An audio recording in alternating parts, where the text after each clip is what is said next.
Madhya Pradesh board कक्षा 10वीं वाले सभी बच्चों का विज्ञान विषय का जो पेपर होने जा रहा है रुक जाना नहीं परीक्षा के लिए, पूरा का पूरा पेपर आ चुका है और आप सभी छात्रों के लिए ये अंतिम सेट पेपर मैं चैनल पर डाल रहा हूँ। बिल्कुल सभी साथियों को इस क्वेश्चन पेपर को देखना है और बिल्कुल प्रत्येक वीडियो में मैंने कहा है कि 100% परीक्षा में प्रश्न आएंगे।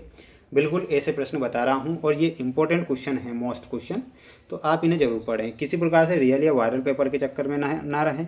जितना ज़्यादा हो सके सेल्फ स्टडी करें और मेरे द्वारा जो मोस्ट क्वेश्चन बताए जा रहे हैं उन्हें पढ़ कर जाएँ। आइए शुरुआत करते हैं हमारे प्रश्नों से जो परीक्षा में आपको दिए जाएंगे और आपसे पूछे जाएंगे। क्वेश्चन आ चुके हैं आपकी स्क्रीन के सामने। 100% मोस्ट वाले क्वेश्चन हैं ये।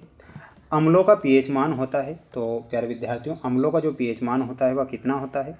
तो इसमें आपको ध्यान रखना है 7 से कम अम्लों का पीएच मान होता है। सबसे अधिक क्रियाशील धातु कौन सी होती है? तो सबसे अधिक क्रियाशील जो धातु होती है तो इसमें आपको Na करेक्ट उत्तर के रूप में लिखना है। सभी विद्यार्थी वीडियो को लाइक कर चैनल को सब्सक्राइब जरूर करके रखें। आपके लिए प्रयास और मेहनत लगातार मैं कर रहा हूं, बिल्कुल इसलिए कर रहा हूं जिससे कि आप परीक्षा में अच्छे नंबर लाकर पास हो सकें। मनुष्य में वृक्क एक तंत्र का भाग है, वह कौन सा तंत्र होगा?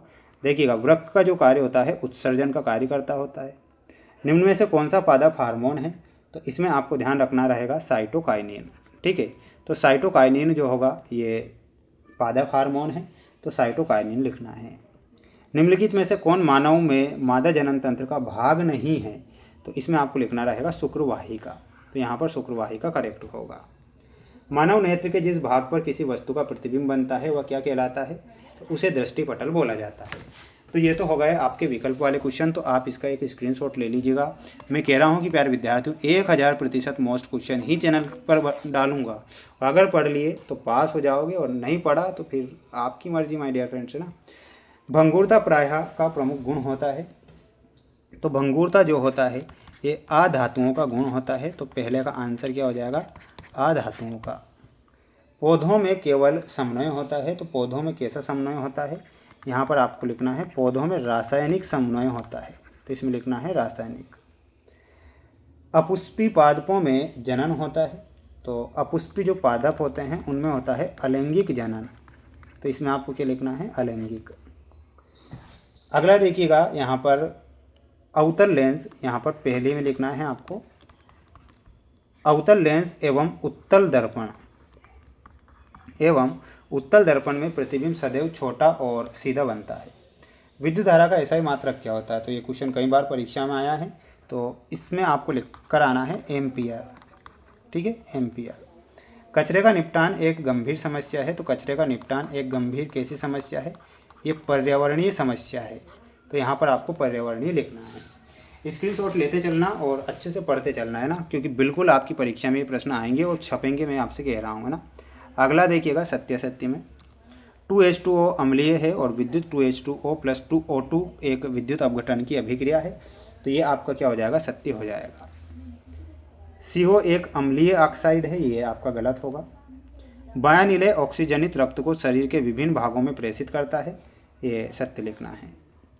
किसी चालक में प्रवाहित विद्युत धारा एवं उसके सिरों के मध्य विभवांतर के परस्पर संबंध का पता ओम ने लगाया, ये सत्य है। हरे विद्युत रोध वाला तार प्रायः तप्त होता है, गलत होगा। दूरदृष्टि दोष दूर करने के लिए उत्तल लेंस, बिल्कुल बिल्कुल ये सत्य है। तो ये आप यहाँ पर इसका भी स्क्रीनशॉट लेकर पढ़ेंगे। इसके बाद देखिएगा, ये जो जोड़ी है 2 पेज में है, हालांकि इस पेज को आपको ध्यान से देख लेना है, अच्छे से एडजस्ट करना है। देखिएगा, सोडियम में आपको मिलाना रहेगा अति क्रियाशील धातु होती है और वह धातु कौन सी होती है? Sodium, option number C. अंतःस्रावी ग्रंथि कौन सी होती है? अंतःस्रावी ग्रंथि के बारे में आपसे पूछा गया है, तो सेकंड में ऑप्शन हार्मोन से मिलाना है। पादप का लैंगिक भाग में आपको मिलाना है पुष्प।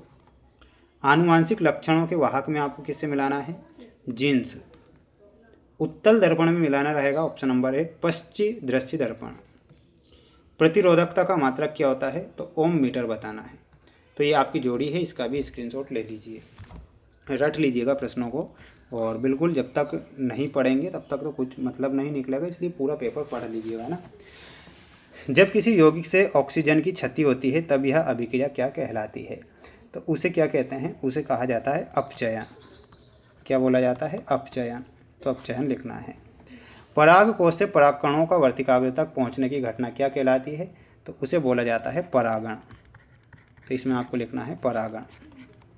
मेंडल ने किन नियमों का प्रतिपादन किया था? तो मेंडल जो है आनुवंशिकी के नियम का प्रतिपादन इन्होंने किया था। तो यहाँ पर आपको क्या लिखना है? आनुवंशिकी। अगला है लेंस का सूत्र क्या होता है? तो लेंस का सूत्र होता है 1/f बराबर 1/v माइनस 1/u। दो माध्यमों के बीच अपवर्तनांक एवं उनमें प्रकाश की चालों में हमें संबंध बताना है। तो बिल्कुल एक आंसर आपको जरूर देना है कमेंट बॉक्स में। प्रत्येक वीडियो में एक एक क्वेश्चन दे रहा हूँ आपको मैं ना। चुंबकीय क्षेत्र की तीव्रता का मात्रक क्या होता है? तो इसमें आपको लिखना रहेगा ओस्टेड। क्या लिखना है? ओस्टेड। तो ये आप इसका भी स्क्रीनशॉट ले लीजिएगा। तो ये मोस्ट क्वेश्चन है बिल्कुल आप सभी छात्रों के लिए। ये जो 6 से 23 तक के जो क्वेश्चन बच रहे हैं तो उनके आंसर मैं आपको लाइव क्लास में बताऊंगा। तो लाइव क्लासों में सभी साथियों को, विद्यार्थियों को जुड़ना है जिससे कि परीक्षा में अच्छे नंबर आ सके। चैनल पर नए हैं सब्सक्राइब चैनल को जरूर करें। जय हिंद।